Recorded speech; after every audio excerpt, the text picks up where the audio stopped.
ఈ రైతులు ఎవరైతే ఇప్పుడు మా మన నా వెనక నిలబడి ఉన్నారో వాళ్ళందరి దగ్గర కూడా వాళ్ళ చేతులలో పాస్బుక్లు ఉన్నాయి. ఈ పాస్బుక్లు నిన్న ఇవాళ నేను ఎమ్మెల్యే అయిన తర్వాత ఇచ్చినవి కావు.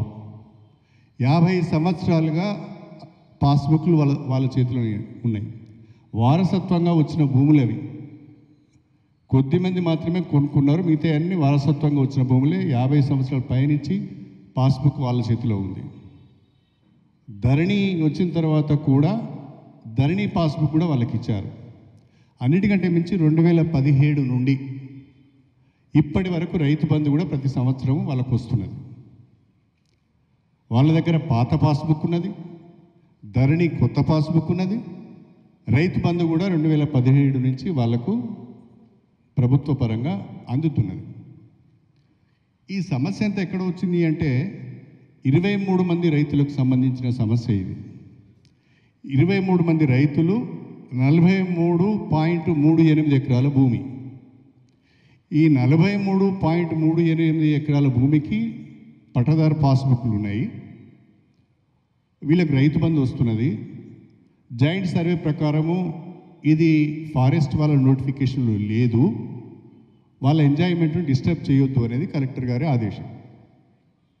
దాన్ని వాస్తవాలు తెలుసుకోకుండా ఇది జరిగిన తర్వాత మళ్ళీ కలెక్టర్ గారు డిఎఫ్ఓ గారు సమీక్ష చేసుకొని మన జాయింట్ సర్వే అయితే పూర్తి అయింది, దీన్ని ఒకసారి ప్రిన్సిపల్ సిసిఎఫ్ పంపిద్దాం, ప్రిన్సిపల్ సిసిఎఫ్ నుంచి అనుమతి రాగానే రైతులకు ఆ భూములను అప్పచెప్దామని కూడా అనుకున్నారు. ఆ రిపోర్ట్ ఇప్పుడు ప్రిన్సిపల్ సిసిఎఫ్కి వెళ్ళింది. Joint survey report principal CCF గారి దగ్గరికి వెళ్ళింది. వాస్తవాలన్నీ ఈ రకంగా ఉంటే నేనేదో 2000 ఎకరాల భూమిని కబ్జా చేశానని, 2000 ఎకరాల భూమిలో చెట్లను ధ్వంసం చేశానని, లేదా నా బినామీలకు నేను భూములు ఇప్పించే ప్రయత్నం చేస్తున్నానని విచిత్రంగా మాట్లాడుతున్నారు. ఒక రోజేమో 2000 ఎకరాల భూమిని నేనే కబ్జా చేస్తున్నానని చెప్తారు. ఇంకొక రోజేమో రాజేశ్వర రెడ్డి గారు నిన్న మాట్లాడుతూ 25 ఎకరాలు ఒకరికి, 25 ఎకరాలకి ఇంకొకరికి, 50 ఎకరాలు వాళ్ళ బినామీలకు పట్టా చేయించే ప్రయత్నం చేస్తున్నారని రాజేశ్వర రెడ్డి గారు మాట్లాడతారు.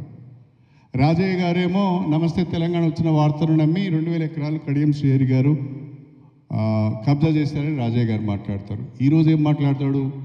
నేను రైతుల పక్షాన ఉన్నాను, రైతులకు నేను అన్యాయం చేయను అని మాట్లాడుతున్నారు. నేను ఒక మాట స్పష్టంగా చెప్పాలనుకుంటున్నాను.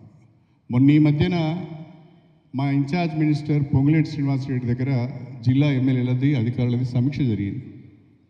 ఆ సమీక్షలో నేను చాలా స్పష్టంగా చెప్పాను, దేవునూరు గుట్టలను మనం కాపాడుకోవాలి, ఆ ఫారెస్ట్ భూములను అన్యాక్రాంతం కాకుండా చూసుకోవాలి, ఆ దేవునూరు గుట్టలను ధర్మసాగర్ చెరువును కలుపుతూ ఎకో టూరిజంను డెవలప్ చేయాలని చెప్పి నేను ప్రతిపాదన పెట్టాను.